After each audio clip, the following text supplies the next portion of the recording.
The Odyssey is basically the world's first anime. Yeah, seriously, The Odyssey is just like One Piece, a bunch of lovable idiots sailing to a bunch of islands, chasing one troublesome adventure after the other, and never learning their lesson while fighting monsters and giants and evil witches and... I mean, I love it. I love The Odyssey, man.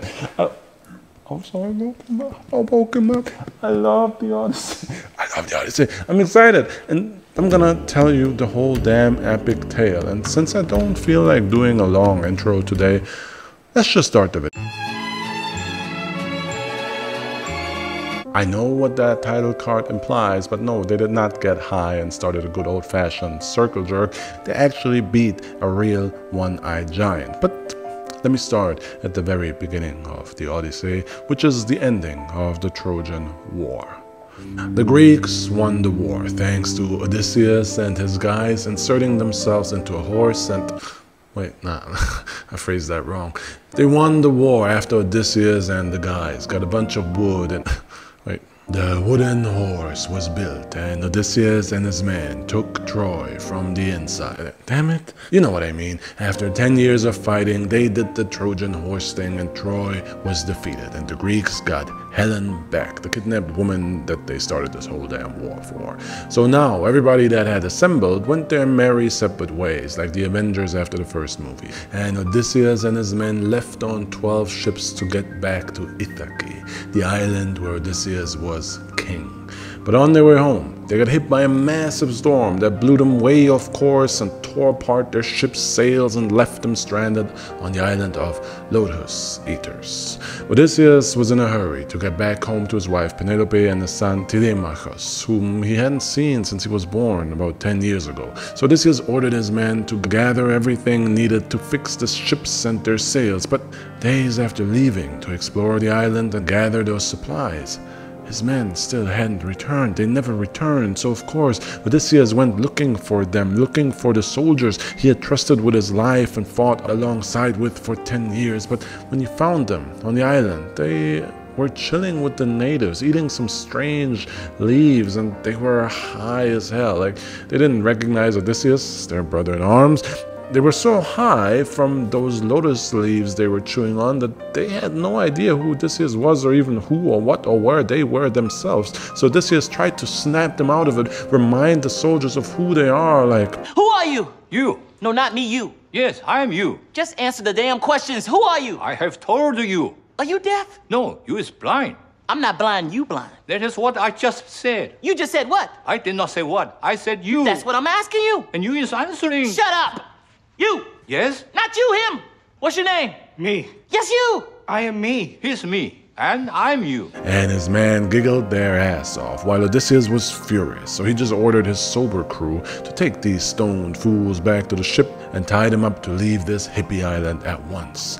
On the ship, Odysseus' men had instant withdrawal syndrome and struggled against their ties, trying to get back to the island, back to the leaves that made them forget, and some of the men were crying and begging for those leaves that made them forget the horrors they had just experienced in 10 years of brutal warfare. And so, yeah, there's a lesson in there somewhere about, like, leaves are bad, which must mean that climate change and ruining nature is good, which is your sign to buy that Harley Davidson and eat more beef and leave your fridge door open to cool down your apartment, or something along those lines. Obviously, Odysseus and the gang still had to fix their ships back up, and so they stopped at yet another island, the island of the Cyclopes, or Cyclops Island. This time, Odysseus didn't trust his druggy man anymore and chose to explore the island with his 12 best men only. And while looking for supplies, the unlucky 13 were scavenging a cave that happened to belong to none other than a Cyclops, aka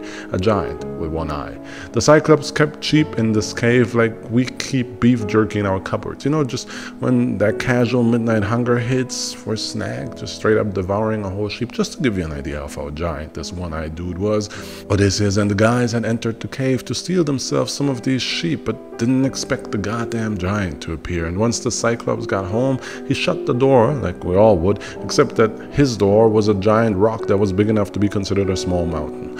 Odysseus and his men were trapped in the cave with nowhere to hide, and once the Cyclops found them, he switched up his monotone sheep diet by immediately devouring some of Odysseus' men, and Odysseus and his guys couldn't do a damn thing about that, man. Think of it like being a human in Attack on Titan without maneuvering gear. They were screwed. They were such a non-threat that the Cyclops even went to take a nap right in front of them, and Odysseus' men immediately thought, hey, let's kill this beast to avenge our fallen brothers. But Odysseus reminded them that unless one of them is secretly the legendary Super Saiyan, they have no way to move that massive Dwayne Johnson that is blocking the exit of the cave, and that without the Cyclops, they would be trapped in this cave forever. So instead, Odysseus came up with a different plan. While the Cyclops was asleep, Odysseus and his man sharpened the end of a tree trunk and then hid it well enough. Then, once the Cyclops woke up, Odysseus offered him all of the wine that he and his men had with them, and the Cyclops was pleased, thankful even, and asked Odysseus his name so that he could thank him properly. And Odysseus told him, "My name is Nobody." Then the giant thanked Nobody and drank the collected wine and revealed himself to be a surprising lightweight and passed out. Once the Cyclops was down and out, Odysseus and the gang jammed the sharpened tree trunk into his one eye, and the giant screamed, blindly stumbled around the cave, screaming in pain, screaming for help. But when the other Cyclopses appeared outside of his cave and asked what's wrong, they just heard him scream, "Nobody hurt me, nobody blinded me, it was nobody, nobody, nobody, nobody, no, hold the door, hold the door, hold on, hold on, hold on." And so the Cyclopses outside just had a good laugh and left their injured friend be, which meant that the now none-eyed giant had no choice but to open the door of the cave and get help. But without sight, he had no way to stop Odysseus and his men from escaping the cave, and they ran to their ships and sailed away in a hurry. And Odysseus taunted the blind Cyclops from the ship like, "Alas, my children, this is the day you shall always remember as the day that you almost..." And then he dried himself, glad that the giant was blind and didn't see that because that was embarrassing. And then he taunted him again. "This is the day you almost caught Odysseus, son of Laertes. And I'm not a nobody, fool. You were just defeated by 20% skill, 15% concentrated power of will, 5% pleasure and 50% pain. And 100% reason to remember the name." And as Odysseus and his men sailed away into the open seas, the Cyclops did remember the name and went to his father to ask him to ruin the lives of the tiny humans that had just ruined his. And the problem was, the Cyclops' father was the god of the sea. The sea, Odysseus and his men were at the mercy of. The Cyclops' father was the god Poseidon. And from now on, thanks to the wrath of Poseidon, Odysseus' journey would be cursed with bad luck, starting with... Yeah, I stand by that title. You'll see.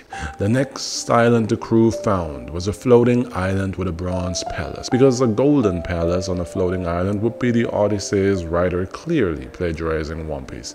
Odysseus and his men went scouting the island for anything they could use, and when they got to the palace, Odysseus was invited by the island's lord, the wind god Aeolus, the guardian of the winds, to be specific. The god invited Odysseus in for drink, food, company, so then Odysseus, as a thanks, told him all about the epic 10-year Trojan War, a war that also involved many of the wind god's superior godly peers. So Aeolus was mad impressed and super entertained by Odysseus' tale, and as a thank you for this great entertainment, for being such an intriguing guest, the wind god told Odysseus, "As a thank you, please, Odysseus, allow me to suck you." Whoa. I don't swing that way. You must got me confused with Achilles from the story. He's the one. What? No, I just want to suck all of that, bro. No. Wind. I want to suck all of the wind into this wind bag of mine. All of the wind. All of the wind bag. So you have no further winds bothering you on your journey home. You know, because you got blown off course in the beginning. What were you thinking? So Aeolus sucked all of the wind into a wind bag, and then he gave that bag to Odysseus to please release the winds once he's done with his journey. Odysseus took the bag, and now, with all the dangerous winds safely locked away and only a guiding breeze left, it was literal smooth sailing for his fleet of ships from here on out. And before long, Odysseus and the man's home, Ithaka, was finally in sight. Odysseus was so happy and so tired from the journey that he decided to take one last nap before he would be reunited with his wife and son after over 10 years. Problem was, Odysseus' men weren't really ready to go home empty-handed just yet, because with the winds having wrecked their ships just after they left Troy, they lost most of their spoils of war, which might have been okay if Odysseus hadn't just received a massive mysterious bag from a god. He gets his bag and they don't get theirs? Nah, man. His men were like, I'm leaving here with something. You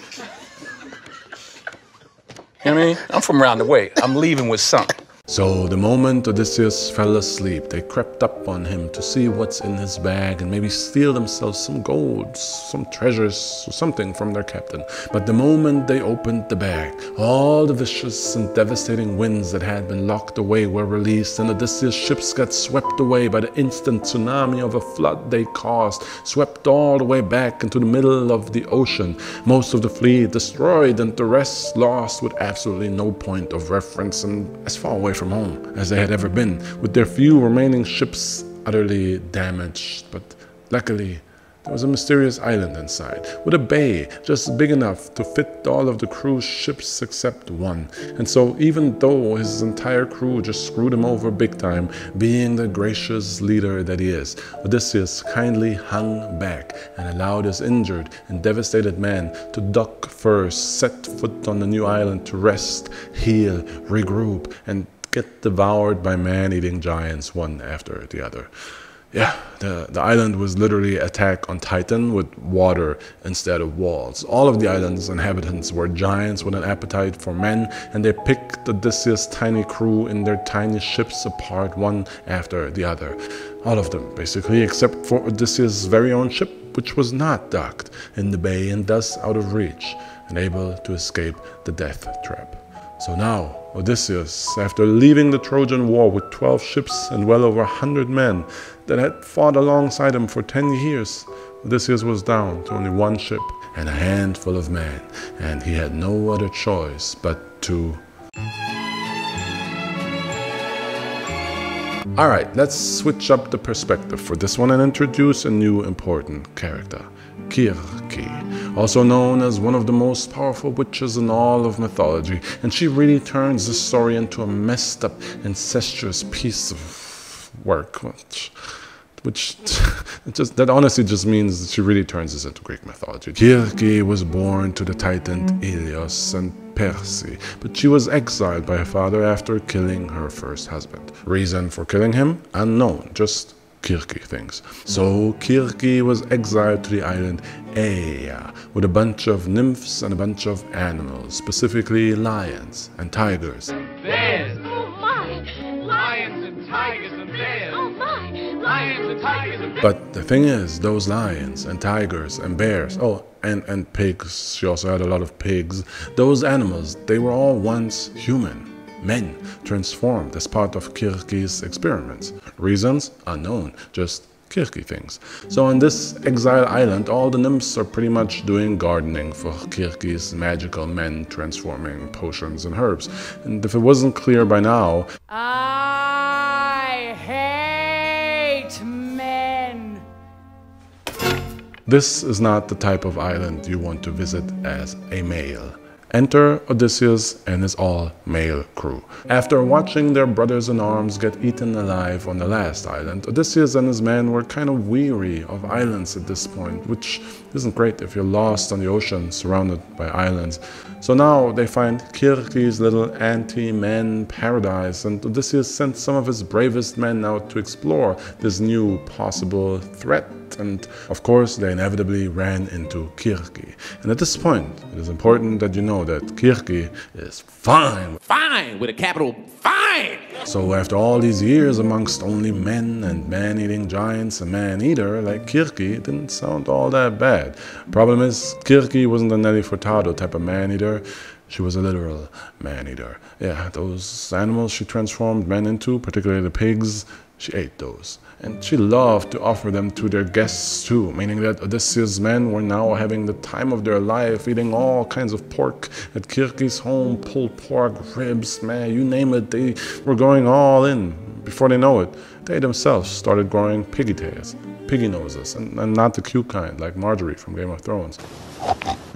They turned into full-on pigs. Kirke's food was laced with magical herbs that turns all men who eat it into the pigs Kirke presumably thinks they were anyway. But one of Odysseus' men felt like the whole pork banquet was kind of too good to be true to begin with, and he had hung back, watching the madness unfold from safety, from the outside, and he escaped the slaughterhouse to report back to Odysseus, who was still anchored on the main ship. So of course, Captain Odysseus went to go and free his men. But first, he asked for and received divine intervention from one of his patron gods, Hermes. Hermes gave Odysseus a herb that would protect him from Kirke's spells. So now, thanks to his patron god, Odysseus could go save his men. And thanks to my patron gods and goddesses, I can keep Reefed going. Because as you know, this channel is not the biggest, but these documentaries, they're a full-time job. And it's just me, because this guy, honestly,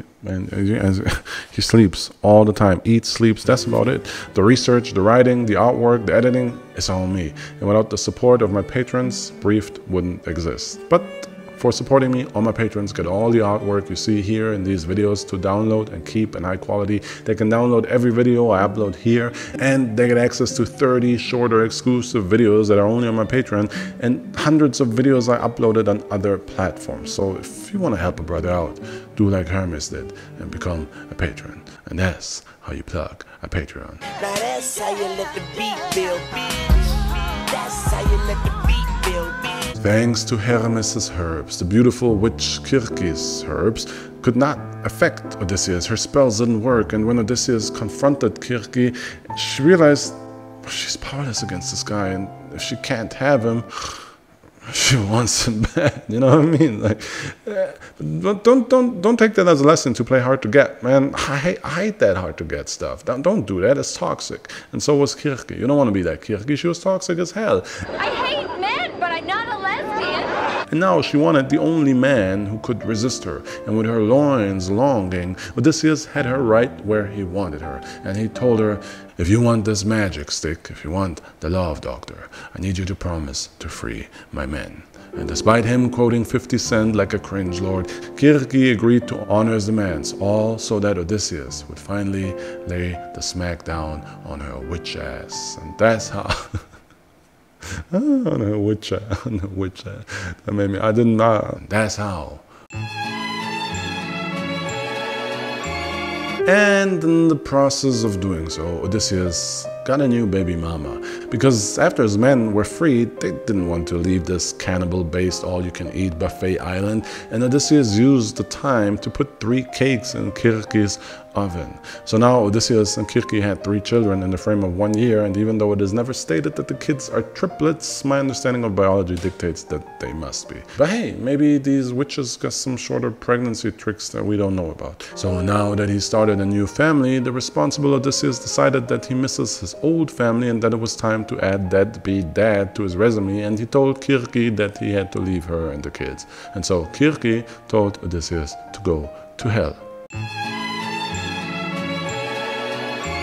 Yeah, Kirke genuinely meant it when she told Odysseus to go to hell. It wasn't malice, it was genuine advice. To get home safely, Odysseus had to go to the underworld to see the fortune teller Tiresias, and his spirit would tell the crew exactly what to do and not to do in order to get back to Ithaki. So once the crew performed the animal blood ritual, the which Kirke had taught and told Odysseus to perform, they entered a spiritual twilight realm where all kinds of dead appeared to see which living came to visit their world. Amongst those spirits were a bunch of the heroes Odysseus fought alongside with that fell in battle, like Achilles, Patroclus, and Aias the Great. But also Agamemnon appeared amongst the dead, and Odysseus was like, dude, I left Troy with you alive. Why are you dead? Remember that hot girl from Troy, Cassandra? Do I, man? She was fun. No, no, you didn't. Yeah, I took her home with me, bro. Bro, what are you doing? You have a wife. Yeah, I know. And remember how I killed my daughter before we left for the war? Kind of hard to forget a dad killing his daughter, not gonna lie. Yeah, and my wife never forgave me, and it didn't help that I brought a mistress home with me. And so when I finally got back home and I took a bath, my wife was like...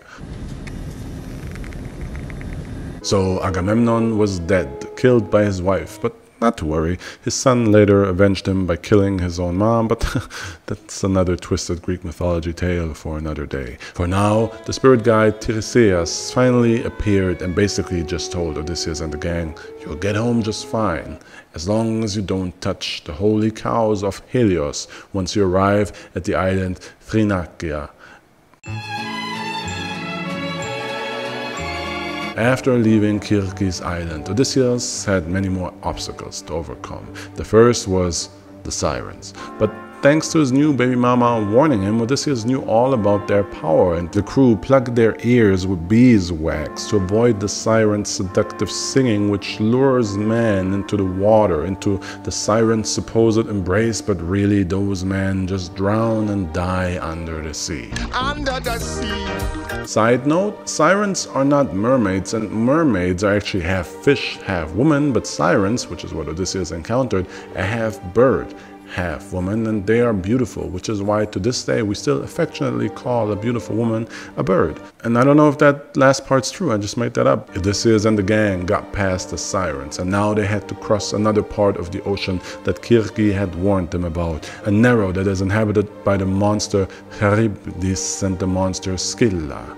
Charybdis was a monster that's basically the worm from Dune, but in water. It is massive, and whenever it sucks in its prey, it creates an even more massive whirlpool. And to avoid that, ships have to hug the wall like virgins in a club, but the problem is that those cliff walls are patrolled by the six-headed massive tentacle beast Scylla. And anywhere else, six heads and tentacles are glorious hentai waiting to happen, but here, Scylla just kills and or eats you. But thanks to Kirke's warning, Odysseus and his men made it through with minimal losses and finally arrived at the island Thrinacia, which was home to Helios' holy cattle. And Odysseus reminded everybody, yo, do not touch Helios' cows, because remember, the prophecy literally says, if you all touch those cows, you will all die. All of you will die, and I will get home, but it will take me another 7 years, so do not touch those cows. And the crew was like, if I had a steak, oh boy, a rare, a bloody steak. If I had a steak, I would f*** it. So when Odysseus was taking a nap, they killed a cow and had a barbecue. I like beef. Helios, the sun god, was pissed, but the sun can't really do much immediate damage out on the open sea, so he asked his father Zeus to end their journey with some thunderbolts. And thus, just like the prophecy had foretold, once the crew set sail again, all of Odysseus' men died, blasted to bits by Zeus's thunder, their ships wrecked in his lightning, and only Odysseus remained, clinging on to a piece of shipwreckage, drifting around the open seas for so long death would have been a welcome happy ending. But by some miracle, Odysseus drifted all the way to the island of Ogygia, where he collapsed on the shores as close to death as he'd ever come, and was found by a woman named Calypso, a beautiful goddess and the daughter of the mighty Atlas. Calypso nurtured Odysseus back to health and life over months, and in doing so, she fell in love with him. And it doesn't matter the gender. You never want a god or goddess to be in love with you, because they're all like...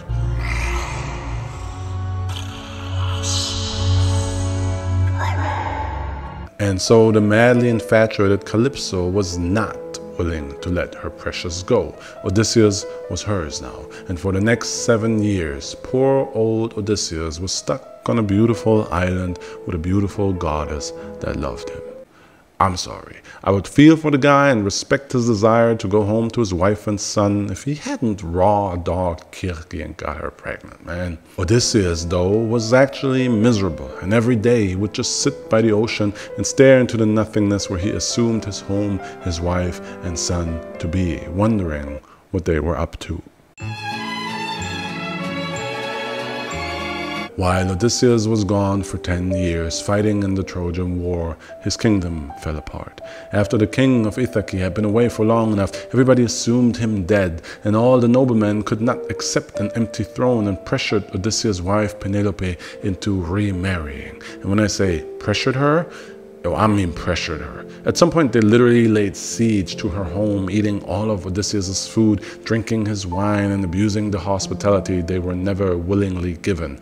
Literally a years-long siege on what they assumed was a widow and her son.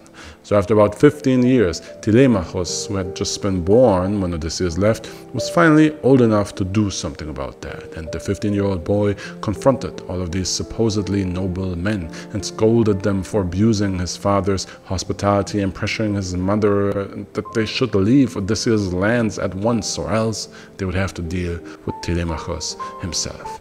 And the men were like, I'll have to ask my accountant about that.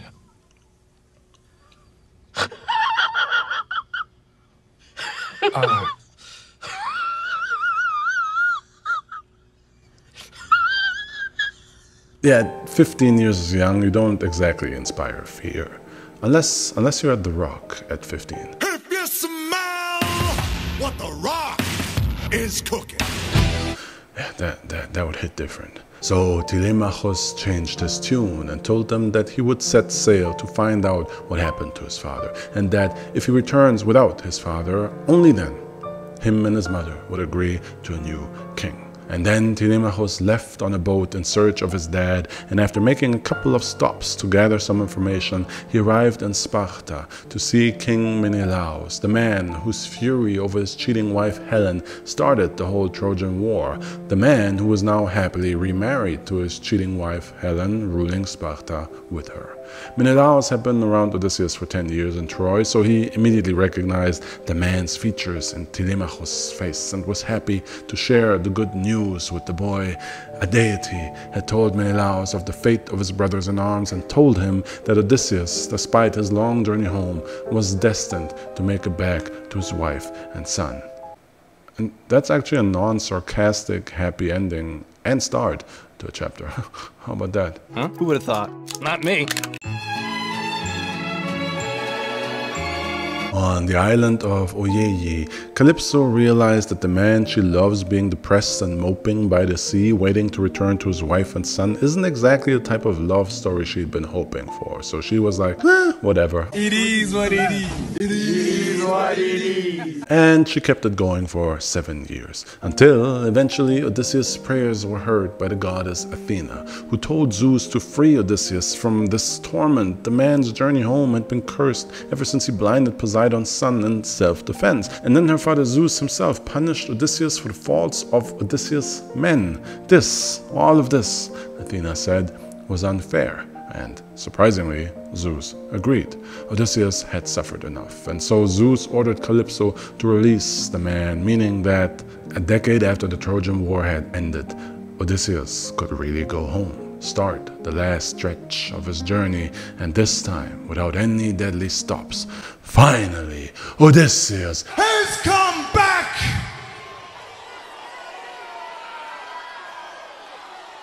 Home!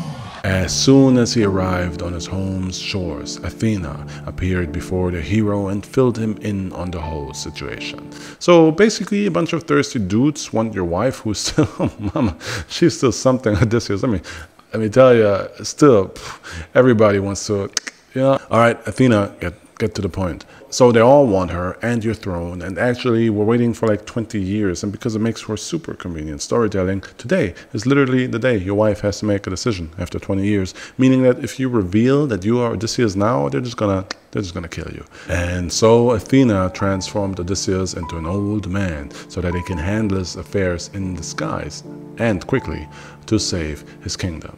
For his first stop, old man Odysseus visited a swine farmer to rest, eat, and gather information, gather strength.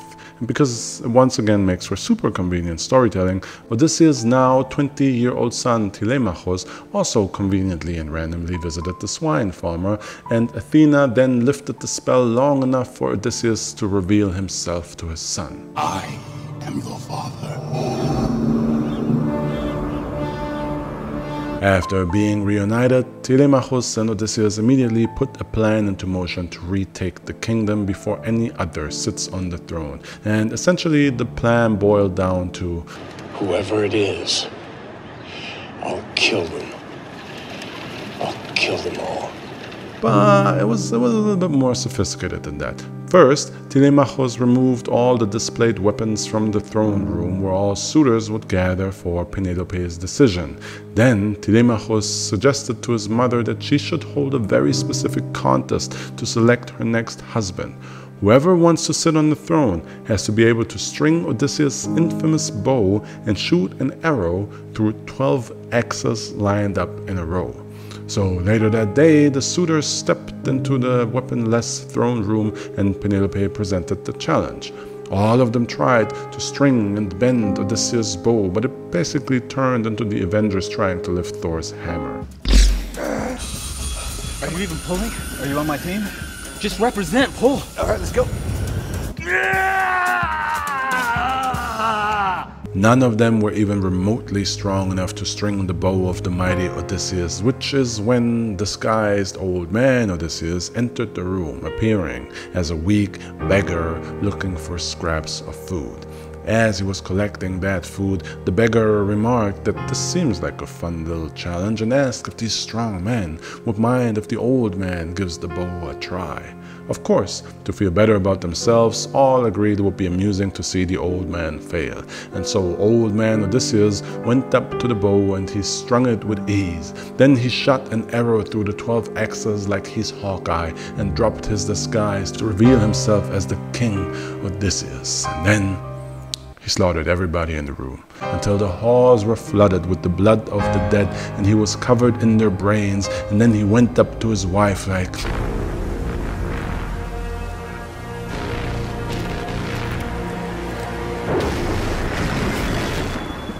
kept you waiting, huh? And then he kissed his wife, and thus Odysseus had returned to and retrieved his home, his kingdom, his wife, and his son. The end. Except it's not the end, because the real ending was... Yep, I told you no Greek mythology story is complete without some incest, but how do we get there? Well, remember how Odysseus left Kirke behind with their 3 children? Yeah, one of those children was Telegonus, and once he was fully grown up, the boy wanted to meet his father. So Kirke told him about his dad being Odysseus, the hero and king of Ithaca, and also how to get there to meet him. And to protect himself, she gave her son a spear which had a tip covered in poison that causes instant death. What could go wrong? On his way to Ithaca, Telegonus got caught up in a storm. So when he docked at the next island, he didn't really know where he was, thinking that the storm blew him off course and that this is some random island, not realizing that he had actually arrived and did dock at Ithaca. So to restock and resupply, Telegonus snuck into the first farmhouse he saw and quickly stole some supplies before anyone notices. But then some old man suddenly came running at him, yelling, angry for stealing all the stuff. So Telegonus did what anyone would do in that situation. He poked the old man with the instant death spear and killed him. As the old man lay there dying, Telegonus quickly finished raiding his house when he heard crying from outside. A younger man and an older woman weeping over the old dead man's body, and as he hid in the shadows, Telegonus overheard them crying out the old man's name in sorrow. Odysseus. Yes, Telegonus had killed his own father. Sad and defeated, Telegonus came out of the shack to confess his crimes to his half-brother and stepmother, Telemachus and Penelope. Telegonus told them his story, and after a grieving period, this new patchwork family decided to meet the rest of Odysseus' children and traveled to the island of Ogygi, where Odysseus' baby mama, Kirke, lived. Once there, Odysseus' children got to know each other, while Penelope met Kirke like... So you slept with my husband, huh? Yeah, I'm like, so sorry about that. Do you want some Botox? So, to apologize, Kirke used her magic to make Penelope look young again, like she did back in her prime. Stunning, you know, fine, with a capital. And so Penelope was like, wow, winning. She was young again, and she figured, screw it. If my husband cheated on me, I'm gonna use this new hot young body to sleep with my husband's hot young son. And so she had sex with her stepson, Telegonos. And then she married Telegonos, the son of her freshly deceased husband Odysseus and Kirke. Yeah. So now Penelope was Telegonos' stepmother and wife, and Kirke and Odysseus' other son, Telemachus, were like, this seems like a good idea, let's also do exactly the same thing. And so they also got married, making Kirke Telemachus' stepmom and wife. I love this. And this is the actual ending of Odysseus and his tale. Except there's an alternative ending. Here, Telegonos and Telemachus and Penelope return to Kirke with Odysseus' dead body. And in this version, Kirke uses her powerful magic to revive Odysseus. Yeah, I know, that sounds like the cheesy Hollywood version, but bear with me for a moment. As a thanks to his baby mama Kirke, Odysseus then married his first son Telemachus to one of the daughters he had with Kirke, Cassiphone, just to keep it in the family. But then, as Telemachus lived with his new sister/wife and his new stepmom Kirke, he got into an argument with Kirke and he killed her.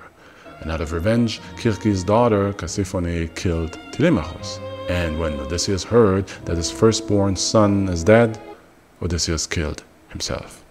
And that's the end of Odysseus' journey. Only in Greek mythology.